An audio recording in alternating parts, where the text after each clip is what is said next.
नमस्कार दोस्तों, स्वागत है आप सभी का आपके अपने YouTube चैनल प्रेम एकेडमी पर, जहां सफलता ही हमारा लक्ष्य है। तो दोस्तों, आज एक वीडियो लेक्चर के साथ हम लोग और जुड़ेंगे और आज के टॉपिक पे हम लोग पढ़ेंगे पृथ्वी की उत्पत्ति कैसे हुई, और जियोग्राफी का ही ये पोर्शन है आपको। और इसकी जो प्रारंभिक जो सिद्धांत दिए थे कई सारे वैज्ञानिकों ने, उसके बारे में हम लोग जानेंगे सारी चीज़ें। तो आज दोस्तों बने रहिए वीडियो के अंत तक, सारी चीज़ें आपको जानने को मिलेंगी।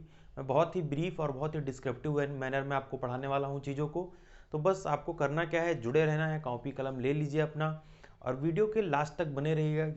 चूँकि आपको सारी चीज़ें समझ में आए, इसलिए आपका वीडियो के लास्ट तक बने रहना बहुत ज़रूरी है। तो दोस्तों, आज की थ्योरी में हम लोग बस यही पढ़ेंगे कि जो पृथ्वी के जो है उत्पत्ति के संबंध में जो प्रारंभिक सिद्धांत दिए गए थे वो कौन कौन से थे, कौन कौन से सिद्धांत थे, उन्होंने क्या बताया, इसके संबंध में पढ़ेंगे। और पृथ्वी की उत्पत्ति कैसे हुई, कैसे स्टार्स बने, कैसे हमारा पृथ्वी ग्रह बना, कैसे सूर्य बना, इसके बारे में हम लोग बहुत ही विधिवत तरीके से चर्चा करने वाले हैं।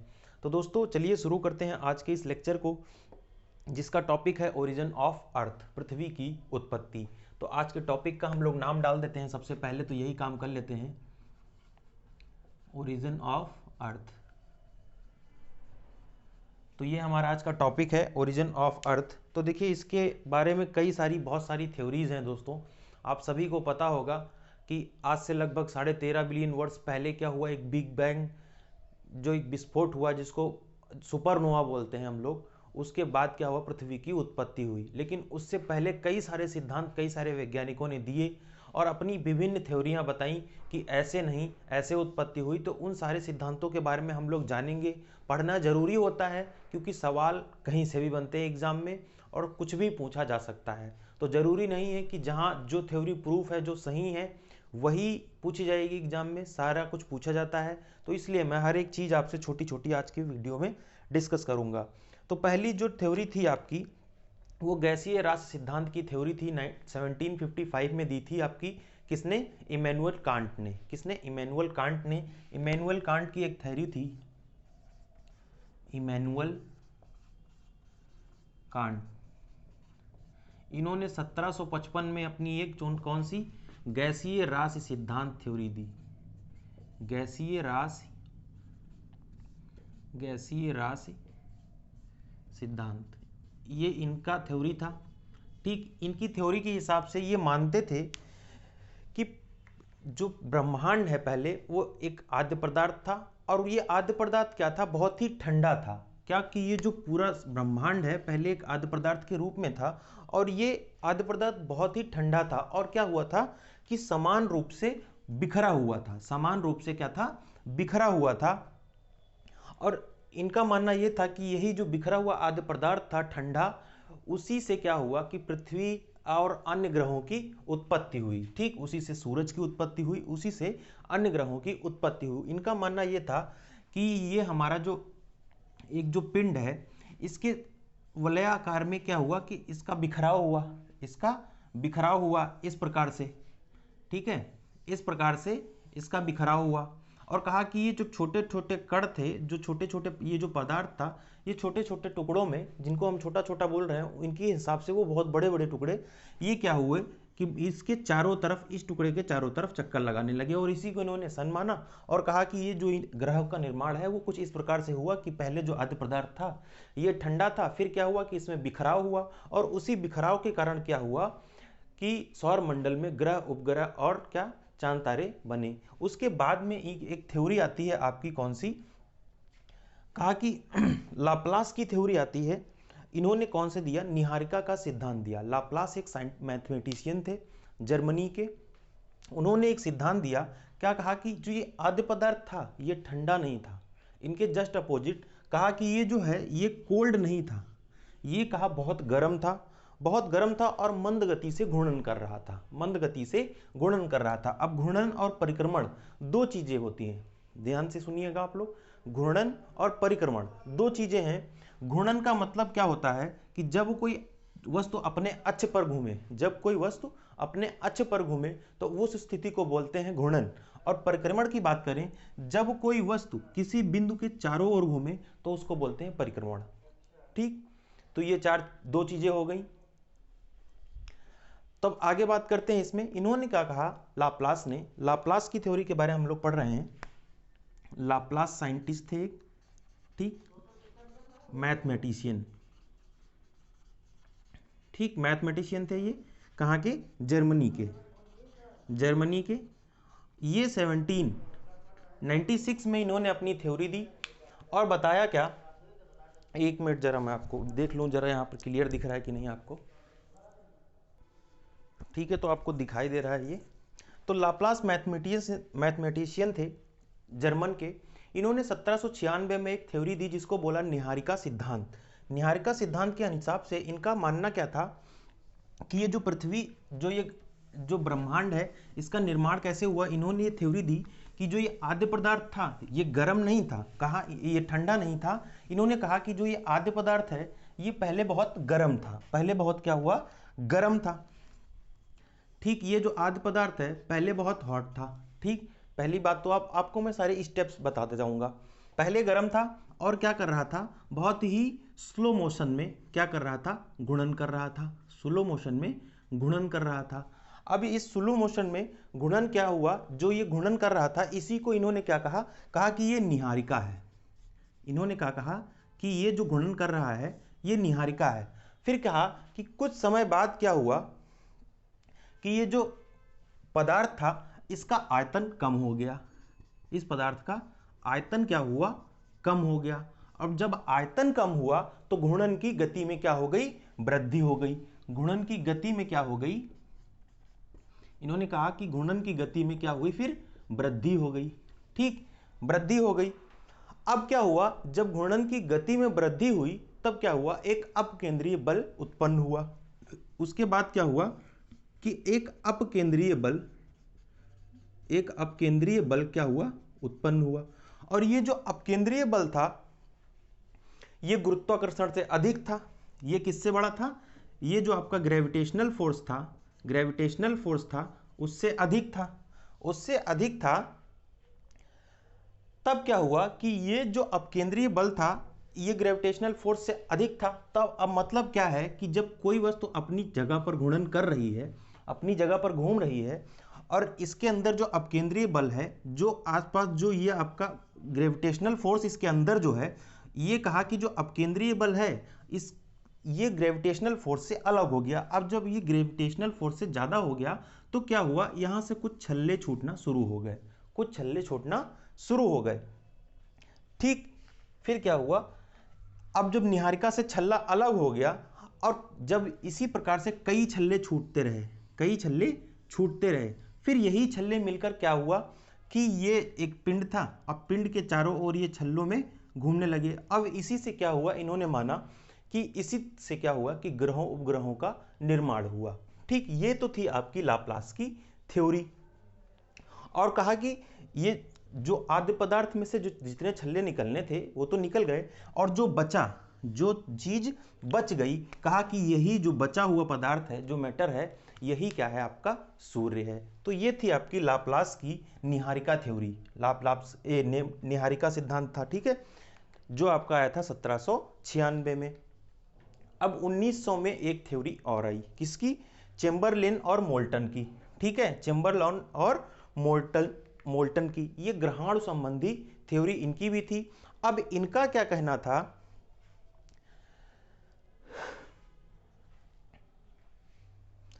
इनका क्या कहना था कि सूर्य जो था, ये सूर्य था इनके हिसाब से। देखो मैं पूरी चीजें यहां पर लिख देता हूं वरना आपको दिक्कत होगी समझने में। गीला कपड़ा साथ में लगा।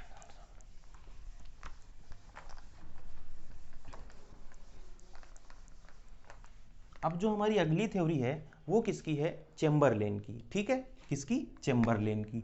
हम लोग नाम डाल देते हैं चेम्बरलेन, चेम्बरलेन एंड मोल्टन की। ये कब दिए इन्होंने, सन 1900 के करीब में, 1900 के क्रम।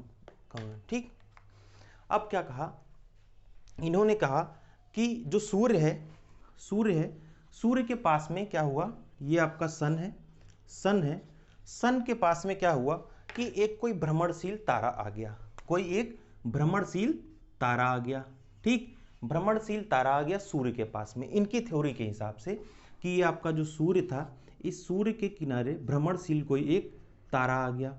अब इस तारे के गुरुत्वाकर्षण बल के कारण हुआ क्या कि सूर्य से कुछ मैटर जो है ऐसे बाहर की ओर निकल गया, किसकी तरह, आपने वो देखी होगी क्या बोलते हैं, सिगार, सिगार की तरह कुछ मैटर क्या हुआ, बाहर निकल गया। ठीक, इस तारे के कारण, इस तारे के कारण क्या हुआ कि कुछ मटेरियल क्या हुआ, सूर्य का बाहर की तरफ निकल गया, और ये स्थिति बनती रही, ये स्थिति बनती रही। और फिर हुआ क्या, ये हुआ क्या कि एट लास्ट हुआ क्या कि ये जो सूर्य था, इससे क्या हुआ कि मैटर का कुछ टुकड़ा अलग हो गया इस तारे की वजह से, मैटर का कुछ टुकड़ा अलग हो गया इस तारे की वजह से। अब यही जो मैटर का टुकड़ा अलग हुआ, ये चारों तरफ इसके चक्कर लगाने लग गया, ये चारों तरफ चक्कर लगाने लग गया, तो यही क्या हो गया, ग्रह बन गए, यही क्या हो गया, ग्रह हो गया। ठीक है,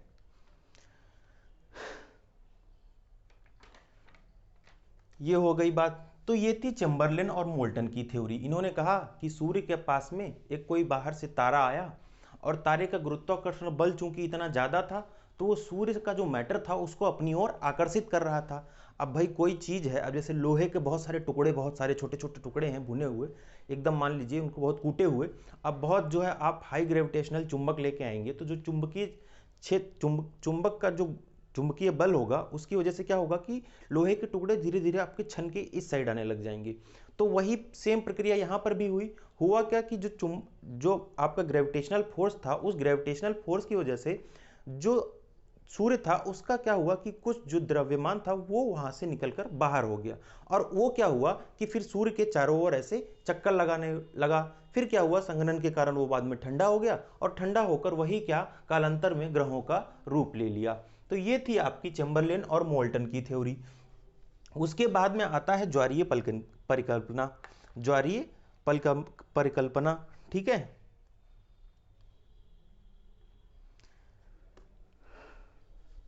अब ये ज्वारीय परिकल्पना का जो सिद्धांत था, इसको दिया था किसने, ब्रिटेन के वैज्ञानिक थे जेम्स जीन्स, जेम्स जीन्स। ठीक है, जेम्स जीन्स। देखिए आपसे एग्जाम में सीधे सीधे ये आपसे पूछ लेगा कि जो ग्रहों की उत्पत्ति के संबंध में ज्वारीय परिकल्पना किसने दी थी, तो आपका बहुत सा सिंपल सा आंसर हो जाएगा, किसने, जेम्स जीन्स ने। तो ज्वारीय परिकल्पना की बात करते हैं हम लोग, ज्वारीय परिकल्पना की, ज्वारीय परिकल्पना की ये किसने दी थी, जेम्स जीन्स ने, जेम्स जीन्स ने। ठीक है, और कब दी थी, 1919 में, 1919 में। ठीक है, अब इसके अकॉर्डिंग क्या था, इसके अकॉर्डिंग भी सेम वही चीज थी कि ये सन था, और इसके निकट एक कोई बड़ा स्टार आ गया, बड़ा स्टार आ गया इसके निकट में, और क्या हुआ कि इससे क्या हुआ, गैसीय ये जो पदार्थ था इसका, इसको अपनी ओर आकर्षित किया, और ये आकर्षण से क्या हुआ कि ये पदार्थ इससे अलग हुआ, इनकी थ्योरी के हिसाब से इस पदार्थ इससे अलग हुआ, और यही क्या हुआ, आगे चलकर ग्रहों का रूप धारण कर लिया। इतनी छोटी सी बात, ये थ्योरी। ठीक, ये जेम्स जेन्स की थ्योरी थी, किसकी, आपकी। कहा कि ये जो सूर्य था, पहले ये क्या था, इन्होंने कहा कि ये गैसियस बॉडी थी, एक गैसियस बॉडी थी, गैसियस बॉडी थी इस परिकल्पना के हिसाब से। ठीक, अब बात करते हैं, एक सिद्धांत और था आपका द्वैतारिक सिद्धांत। ठीक, बाइनरी स्टार थ्योरी। ठीक, तो इस वो थ्योरी कब आई थी, 1950 में ऑटो शिमिड और, ठीक है, कार्ल वाइजास्कर ने दी थी।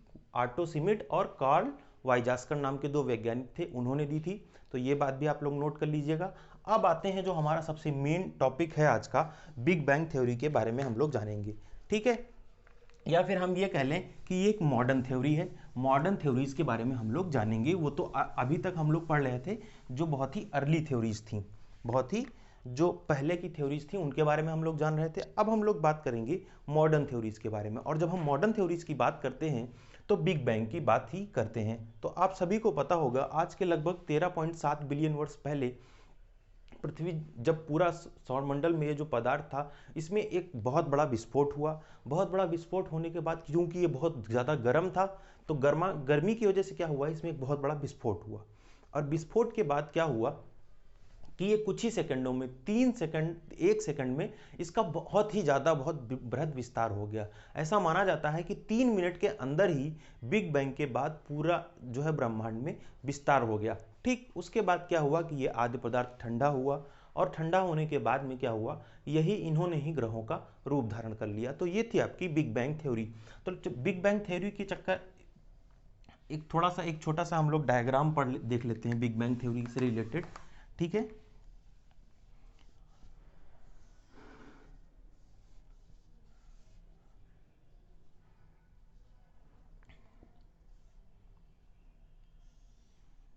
ये डायग्राम है, आप लोग देख लीजिएगा।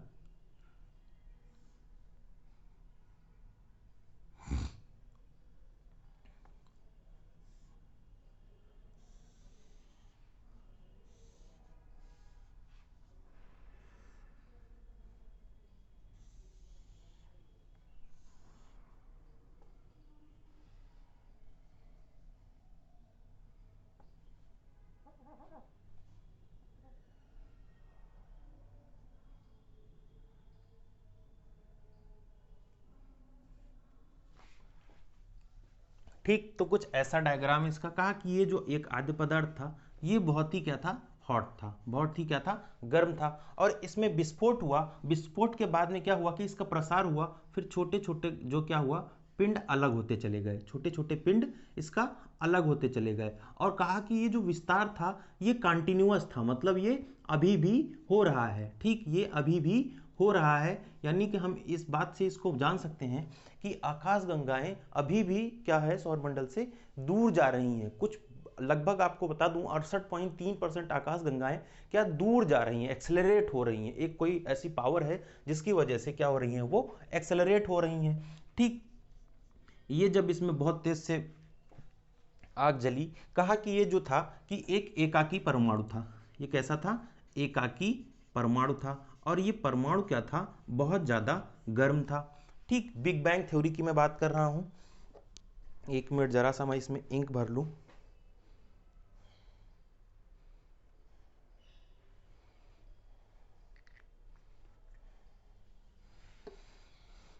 देखिए, हम लोग बात कर रहे हैं बिग बैंग थ्योरी की, बिग बैंग थ्योरी की, जिसको इसको बोलते एक चीज, इसको एक और नाम से जानते हैं, expanding expanding universe universe hypothesis.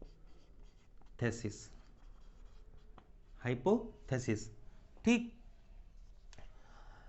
विस्तारित ब्रह्मांड परिकल्पना, इसको हिंदी में बोलेंगे क्या, विस्तारित ब्रह्मांड परिकल्पना। और इस थ्योरी को किसने दिया था, एडविन हब्बल ने। किसने, एडविन हब्बल ने। एडविन हब्बल ने कब, 1920 में, 1920 में। ठीक है, इस थ्योरी को, अब ये जो थ्योरी थी ये पहली बार दी थी एडविन हब्बल ने 1920 में। उसके बाद में इस थ्योरी का जो विकास हुआ 1950 से 1960 के बीच में हुआ, 1950 से 1960 के बीच में हुआ। ठीक है, तो ये बात हो गई। अब इस थ्योरी के हिसाब से अगर हम लोग देखें तो कहा क्या कि पहले एक एकाकी परमाणु था और उस एकाकी परमाणु का जो तापमान था वो बहुत ज़्यादा अधिक था। यहाँ पर आप सारे स्टेप्स को समझेंगे। कहा कि ये पहले एक एकाकी परमाणु था और बहुत ज़्यादा क्या था, गर्म था। बहुत ज़्यादा गर्म होने के कारण क्या हुआ कि इसमें एक विस्फोट हुआ। इसमें क्या हुआ, विस्फोट हुआ। और विस्फोट के बाद में क्या हुआ, विस्तार होना शुरू हो गया। और ये विस्तार कैसा था, कॉन्टिन्यूअस। विस्तार कैसा था, कॉन्टिन्यूअस। ठीक, अब क्या हुआ, इसमें जो ये विस्तार था, अब ये क्या हुआ, विस्तारित होने के बाद में क्या हुआ, जो ये इसमें से एक ऊर्जा निकली, ऊर्जा निकली, ऊर्जा निकली। भाई ऊर्जा तो निकलेगी ही। अब ये जो ऊर्जा थी इसी ने क्या किया, बाद में पदार्थ का रूप धारण कर लिया, पदार्थ का रूप धारण कर लिया, पदार्थ का रूप धारण कर लिया। ठीक, उसके बाद क्या हुआ कि जब पदार्थ बना तो उसके बाद 1 सेकंड के भीतर ही 1 सेकंड के भीतर ही वृहत विस्तार हुआ। ठीक, वृहत विस्तार हुआ, वृहत विस्तार हुआ। और इस थ्योरी के अकॉर्डिंग कहा जाता है कि विस्फोट के 3 मिनट के बाद ही क्या हुआ, 3 मिनट के अंदर ही क्या हो गया, पहले परमाणु का निर्माण हो गया। 3 मिनट के अंदर ही, 3 मिनट के अंदर ही, इस विस्फोट के 3 मिनट के अंदर ही पहले परमाणु का निर्माण हो गया, पहले परमाणु का निर्माण, परमाणु का निर्माण हो गया। ठीक, तो ये बात ध्यान रखनी, पहले परमाणु का निर्माण हो गया। अब एक साइंटिस्ट आए, हॉयल नाम के साइंटिस्ट ने कहा कि ये जो कॉन्टिन्यूअस विस्तार की थ्योरी दी, इन्होंने क्या दिया कि स्थिर अवस्था की संकल्पना को प्रतिपादित किया, स्टडी स्टेट क्या किया, स्टडी स्टेट कॉन्सेप्ट को दिया और कहा कि ये जो है लगातार बढ़ रही है, लेकिन इन्होंने इसका कोई प्रूफ नहीं दिया, इस वजह से ये ज़्यादा चल नहीं पाई। ठीक है, तो लेकिन आप यहाँ से ध्यान रखेंगे एक चीज़, क्या कि जो बिग बैंग के संबंध में स्टडी स्टेट कॉन्सेप्ट दिया वो किसने दिया, हॉयल ने। ठीक है, हॉयल ने, ये नाम है, आप ऐसे ध्यान रखिएगा, हॉयल ने। ठीक है, तो ये बात हो गई। अब बात करते हैं आगे। अब जब बिग बैंग थ्योरी हुई तो उसके परिणाम स्वरूप क्या हुआ कि दुनिया में 4 प्रकार के बल आए। ठीक, पहली बात तो आप ये समझिए कि जब विस्फोट हुआ तो उसके बाद क्या हुआ कि 4 प्रकार के बल आए। पहला तो आपका आया कौन सा, ग्रेविटेशनल फोर्स आया। ठीक, ग्रेविटेशनल फोर्स आया, क्यों, क्योंकि जब ये विस्तार हुआ तो कुछ पदार्थ आपस में जुड़े भी, तो ग्रेविटेशनल फोर्स आया।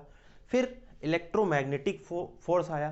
फिर क्या हुआ, तीव्र नाभिकीय बल आया और क्षीण नाभिकीय बल आया। तो 4 प्रकार के बल इस जो है बिग बैंग थ्योरी के, बिग बैंग के बाद आया, किसके बाद, विस्फोट के बाद में आया।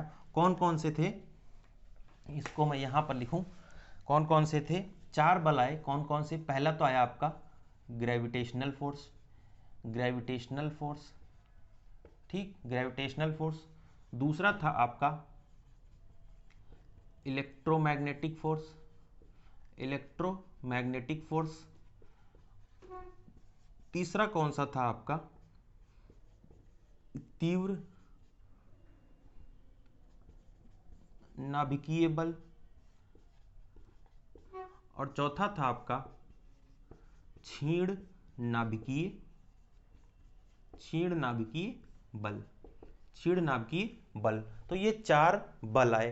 ठीक, उसके बाद क्या हुआ कि भाई बिग बैंग हुआ, विस्फोट हुआ, विस्फोट के बाद में क्या हुआ, देखो अब मैं इसको मिटा देता हूं, आप लोग चाहें तो इसका फोटो खींच लें, चाहे कुछ भी करें, ठीक, चाहे नोट कर लें। ठीक है, तो मैं इसके बाद आपको एक पूरा एक प्रक्रम बताऊंगा, पूरा एक चार्ट बना के दिखाऊंगा, वहां से आपको सारी चीजें समझ में आ जाएंगी, कैसे जो है परमाणु का निर्माण हुआ, कैसे जो है ग्रहों का निर्माण हुआ, वो सारी चीजें आपको उसी डायग्राम से समझ में आने वाली हैं। तो मैं इसको मिटा दे रहा हूं अभी। ठीक है,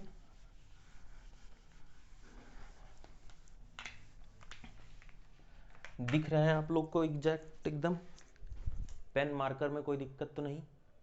ठीक है, तो अब हम लोग बात करते हैं कि भाई बिग बैंग हुआ। ठीक, बिग बैंग हुआ, आप सभी को पता है। बिग बैंग के बाद क्या हुआ, जो ये पार्टिकल्स थे वो क्या हुए, फिर ठंडे हुए। फिर क्या हुए, ठंडे हुए। एलिमेंट्री पार्टिकल्स जो थे वो क्या हुए, ठंडे हुए। फिर ठीक, फिर ये क्या बन गए, पार्टिकल्स बन गए भाई, क्योंकि बहुत ज़्यादा गर्म थे तो इनको हम कण तो बोल नहीं सकते थे उस टाइम। ठीक, तो ये क्या बन गए, फिर एलिमेंट्री पार्टिकल्स बन गए। और ये एलिमेंट्री पार्टिकल्स जो थे वो 2 टाइप के थे। जो एलिमेंट्री पार्टिकल्स थे वो कितने टाइप के थे, 2 टाइप के थे। पहला कौन सा था, इसमें अगर हम बात करें तो ये एलिमेंट्री जो पार्टिकल्स थे वो 2 टाइप के थे। कौन कौन से थे, लेप्टान और क्वार्क, लेप्टान और क्वार्क। और लेप्टान से किसका निर्माण हुआ, लेप्टान से निर्माण हुआ आपका किसका, इलेक्ट्रॉन का। यही आपका पहला परमाणु बना। ठीक, इलेक्ट्रॉन का। और इससे किसका निर्माण हुआ, न्यूट्रॉन और प्रोटॉन का, न्यूट्रॉन और प्रोटॉन का। ठीक है, तो ये बात समझ में आ गई होगी। अब इसके बाद क्या हुआ, इसके बाद सरल इसके बाद सबसे सरल परमाणु कौन सा है? हाइड्रोजन। तो हाइड्रोजन का निर्माण हुआ। इसके बाद सरल परमाणु हाइड्रोजन का क्या हुआ? निर्माण हुआ। हाइड्रोजन का निर्माण हुआ, ठीक। और हाइड्रोजन से क्या बनता है आपका? जब हाइड्रोजन के दो अणु मिलते हैं तो फिर उससे क्या हुआ कि जब हाइड्रोजन मिला तो क्या हुआ? फिर हीलियम का निर्माण हुआ। हीलियम का निर्माण हुआ। अब बात करते हैं हम लोग आकाशगंगा की। भाई हम लोगों ने हीलियम तक लिया, बना, ठीक है। अब बात करते हैं भाई, अब फॉर्मेशन किसका होगा? अब तो आकाशगंगाएं बनेंगी, अब तो ग्रह बनेंगे ना, ठीक है। तो अब हम लोग बात करते हैं, अब आए हैं हम लोग टॉपिक पे। ये तो था ओवरव्यू, समझ लो। अब बात करते हैं सारी, ठीक। जब सरल परमाणु हाइड्रोजन का निर्माण हो गया, उसके बाद में क्या हुआ? हीलियम का निर्माण हुआ। और हीलियम का निर्माण के बाद में क्या हुआ कि जो, अब आपकी बात करते हैं आकाशगंगाओं की। आकाशगंगाओं का निर्माण कैसे हुआ कि ये जो हाइड्रोजन था, हाइड्रोजन के बादल्स थे। हाइड्रोजन, अरे यार,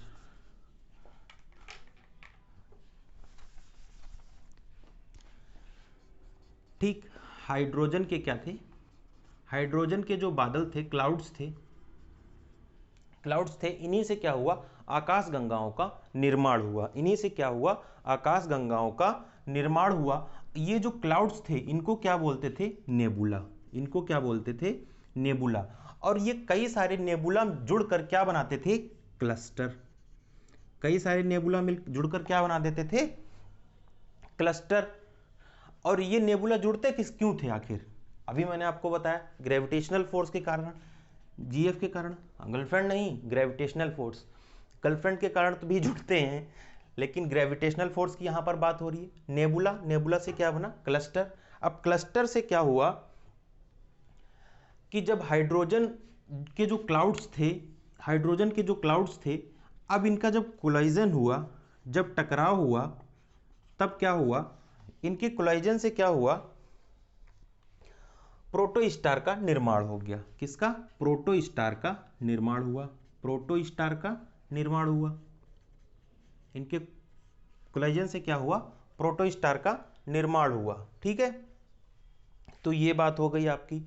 अब यहां पर चीज आती है समझने वाली कि भाई प्रोटोस्टार बन गया और सूरज भी बन गया। अब बात आती है कि अगर इस प्रोटोस्टार का वजन या द्रव्यमान 0.8 गुना 0.8 गुना सूर्य के वजन से क्या है? ज्यादा है। अगर इस प्रोटोस्टार का द्रव्यमान 0.8 गुना सूर्य के वजन से क्या है? ज्यादा है, तो क्या बनेगा ये? तो ये क्या बनता? तो ये मेन सीक्वेंस स्टार बनेगा।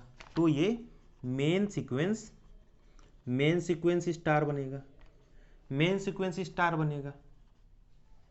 मेन सीक्वेंस स्टार में बने चला जाएगा। और अगर कम है, अगर ये कम है तो क्या बनेगा? तो ये बनेगा ब्राउन डॉर्फ, जिसको बोलते हैं हम लोग वामन तारा। ब्राउन डॉर्फ, या इसको बोले हम लोग वामन तारा। वामन तारा आप लोग को यहां पे नीचे दिखाई दे रहा है, वामन तारा। तो ये बात आपको समझ में आई, इतनी सी बात समझ में आई, ठीक। अगर भाई हाइड्रोजन के बादल बने, बादल जब आपस में टकराए, और जब बादल आपस में टकराए तो क्या हुआ? एक प्रोटोस्टार का निर्माण हुआ। प्रोटोस्टार मतलब शुरुआती तारा। शुरुआती तारे का निर्माण हुआ और कहा कि जब ये शुरुआती तारा है, इसका वजन अगर 0.8 गुना सूर्य के वजन से ज्यादा है, तो ये क्या बनेगा? एक मेन सीक्वेंस तारा बनेगा। और अगर इससे कम है तो ये क्या बनेगा? एक वामन तारा या ब्राउन ड्वार्फ के रूप में तैयार होगा, ठीक। ये बात हो गई इतनी सी। अब देखो, अब एक बात यहां पर समझने वाली और देख लेते हैं हम लोग कि जो तारे का वजन है या द्रव्यमान है, वो सूरज से 0.8 से 1.4 तक है, तो तारा क्या बन जाएगा? ये बताओ। अब ये 1.4 और 0.8 आखिर आ कहां से रहा है? अब देखो, ये जो प्रोटोस्टार बना, इसका अगर वजन 0.8 सूर्य से ज़्यादा है तो ये मेन सीक्वेंस बन जाएगा। अगर ये 0.8 से 1.4, ये क्या, इसको हम लोग बोलते हैं चंद्रशेखर लिमिट। इसको बोलते हैं हम लोग चंद्रशेखर लिमिट। इसको बोलते हैं हम लोग चंद्रशेखर लिमिट। ठीक है, 0.8 से 1.4 तक। अगर प्रोटोस्टार का वजन 0.8 से 1.4 तक है, ठीक, अभी हम लोग बात कर रहे थे इससे पहले की, अब बात कर रहे हैं इसके बाद की। अगर 0.8 से 1.4 तक है तो ये क्या बनेगा, तब ये बन जाएगा रेड जियांट।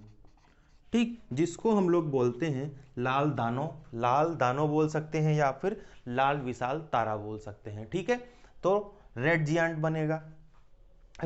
बनेगा। ठीक है, अब रेड जियांट से क्या होगा, अब इसके आगे की बात करते हैं। भाई रेड जियांट के बाद क्या होगा, भाई रेड जियांट तो हम लोगों ने लिया बना। ठीक, रेड जियांट के बाद क्या होगा, अब हम लोग पूरी बात पे आएंगे। अब आपको सारी चीजें पता चल जाएंगी कि कैसे ग्रहों का निर्माण हो गया। ठीक, सबसे पहले क्या हुआ, रेड जियांट बना। अब अगर ये 0.8 से, ये प्रोटोस्टार अगर 0.8 से 1.4 के बीच में इसका द्रव्यमान या वजन है तो ये क्या बनेगा, रेड जियांट बनेगा। और रेड जियांट क्या होगा, फिर रेड जियांट से क्या होगा, हाइड्रोजन क्या होगी, हीलियम में परिवर्तित होना शुरू हो जाएगी। हाइड्रोजन क्या होगी इसमें, फिर हीलियम में परिवर्तित होना शुरू हो जाएगी।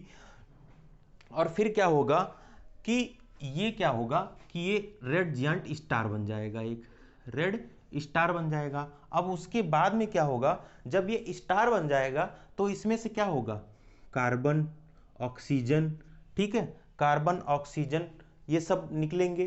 ठीक, और इसके कोर में क्या होगा, इसके कोर में होगा क्या, आयरन। इसके कोर में क्या होगा, आयरन। ठीक, अब इसके बाद जब ये रेड स्टार बना, फिर इसके बाद अगर इसमें ब्लास्ट हुआ जिसको बोलते हैं हम लोग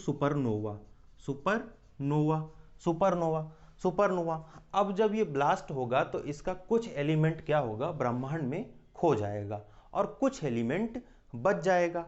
जब ये ब्लास्ट होगा, सुपरनोवा होगा इसमें, तो क्या होगा कि कुछ एलिमेंट ब्रह्मांड में चला जाएगा और कुछ एलिमेंट बच जाएगा। तो इसके तहत क्या होंगे, दो काम होंगे। अब पहला क्या होगा, पहले तो जब विस्फोट होगा तो बहुत तेज से चमक होगी। ठीक, और दूसरा क्या होगा कि कुछ नए तारों का भी निर्माण होगा, ठीक, नए तारों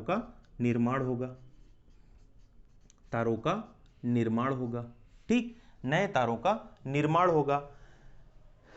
अब ये नया तारा डिसाइड करेगा कि अगर इस तारे का वजन सूर्य से 10 गुने के बराबर है, तो ये कैसा स्टार बनेगा, 10 गुने के बराबर है तो ये बनेगा न्यूट्रॉन स्टार। अब एक चीज तो यहां पर आपको क्लियर हो गई कि भाई नया तारा का निर्माण हुआ सुपरनोवा के बाद में, और इसका वजन अगर सूर्य के वजन से 10 गुने के बराबर है तो क्या होगा, ये एक न्यूट्रॉन स्टार बनेगा। अगर 20 गुने से अधिक है, अब जब 20 गुने से अधिक हो जाएगा तो ये क्या हो जाएगा, फिर हाईली डेंस्ड हो जाएगा, अब हाईली डेंस का मतलब क्या है कि बहुत ज्यादा इसका घनत्व है। बहुत ज्यादा घनत्व का क्या मतलब है कि एक ये ब्लैक होल का निर्माण करेगा। ठीक है, काला होगा, ब्लैक होल का निर्माण करेगा और क्या होगा, ब्रह्मांड में कहीं पर खो जाएगा। ठीक, ये बात हो गई। अब हम लोग फिर से शुरू करते हैं वहीं से। हाइड्रोजन क्लाउड्स थे, ठीक, हाइड्रोजन क्लाउड्स थे। फिर हाइड्रोजन क्लाउड से क्या हुआ, प्रोटोस्टार्स का निर्माण हुआ। अब प्रोटोस्टार्स का क्या हुआ, अगर ये जो प्रोटोस्टार है, इनका जो स्टार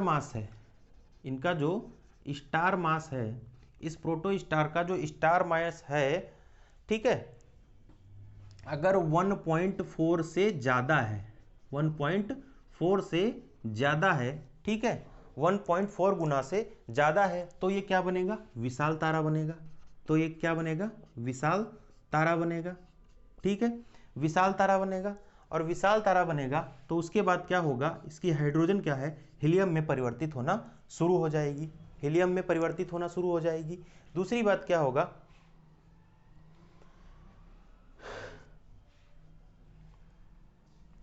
दो चीजें हो गई, हीलियम में परिवर्तित होना शुरू हो जाएंगी। फिर क्या होगा कि ये जो फिर क्या होगा कि एक रेड स्टार के रूप में बन जाएगा, ब्लैक बिग रेड स्टार बन जाएगा। फिर वो क्या होगा, ऑक्सीजन कार्बन का निर्माण होना शुरू हो जाएगा।